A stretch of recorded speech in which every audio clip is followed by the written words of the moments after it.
Bonjour et j'espère que tu vas bien. Bienvenue sur la chaîne Tutok. Aujourd'hui, j'ai plutôt une mauvaise nouvelle pour tous ceux qui sont sur le Move to Earn STEPN. STEPN, le Move to Earn numéro 1. STEPN, celui qui attire toujours de plus en plus d'utilisateurs. Les baskets se vendent et s'achètent en quelques secondes sur l'application.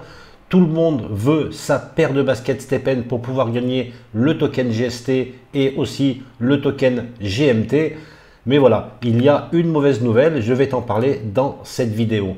Pour commencer, on va regarder le cours du GMT, qui est le token de gouvernance de STEPN. Tu vois qu'il est en train de s'écrouler actuellement.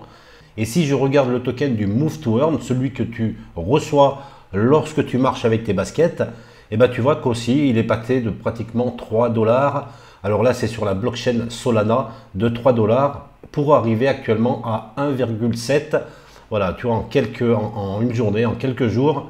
Alors, on peut constater vraiment une brusque chute des tokens, que ce soit le token de gouvernance et le token du jeu STEPN. Alors, bien entendu, on est actuellement dans un marché où tout descend, donc ça pourrait être quelque part un peu normal. Mais il y a peut-être une news justement qui accélère cette brusque chute sur les tokens de l'application STEPN.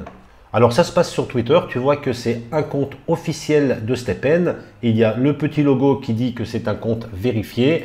Alors tu vois que c'est un tweet en chinois, donc j'ai traduit ce tweet.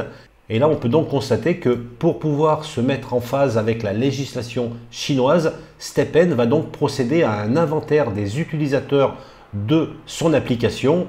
Et si des utilisateurs en Chine continentale sont trouvés, STEPN cessera de fournir le GPS à leur compte à minuit le 15 juillet 2022, selon les conditions d'utilisation au service nanana nanana.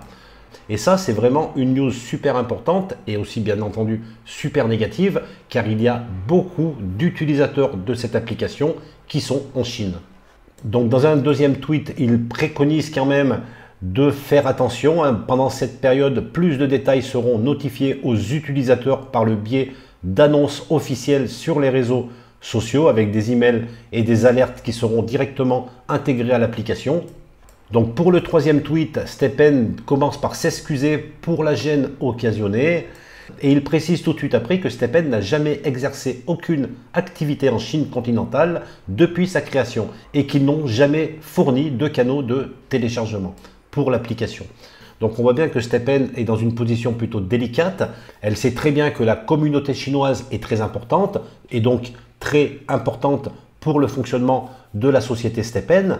Donc ils ont sûrement des pressions internationales et donc ils vont cesser de fournir la fonction GPS à tous les utilisateurs qui seront localisés, géolocalisés en Chine. Et ceci est vraiment une très mauvaise nouvelle pour l'application STEPN, mais je dirais même plus pour tous les Move to Earn qui sont en train d'arriver, car si STEPN commence à chuter, il va entraîner avec lui tous les Move to Earn qui sont en train de se construire. Alors la première chose que j'ai pensé lorsque j'ai vu ce tweet, c'est que c'était un fake, une fake news, mais je suis allé me renseigner sur différents groupes, j'ai posé des questions et effectivement, tout le monde en parle, donc il y a vraiment en tout cas une rumeur qui est peut-être validée par ce tweet, mais une rumeur comme quoi le 15 juillet 2022, les Chinois ne pourront plus utiliser STEPN. Alors le risque maintenant, c'est que les Chinois se mettent à vendre leurs chaussures et surtout les actifs qu'ils avaient accumulés, tous les tokens GST et GMT qu'ils ont pu accumuler avec l'application et on risque de se retrouver avec énormément de ventes et donc ça va donc accentuer la chute qu'on vient de voir, la chute des tokens GST et GMT. Alors je ne suis pas conseiller financier, néanmoins j'ai investi dans cette application STEPN et aujourd'hui je transforme mes tokens GST en stablecoin, en USDC pour éviter vraiment qu'il y ait une chute brutale, pour protéger en tout cas les tokens que j'ai acquis avec cette application. Peut-être que finalement l'application STEPN avec tous les autres utilisateurs qu'elle possède dans le monde va réussir à remonter la pente, va réussir à remonter le cours de ces tokens, car pour que cette application fonctionne, il faut qu'ils aient quand même un token assez fort pour pouvoir encore attirer d'autres utilisateurs. Voilà, j'espère que malgré cette mauvaise nouvelle, ce contenu t'a plu. Sur ce, je te dis à très vite pour de nouvelles vidéos.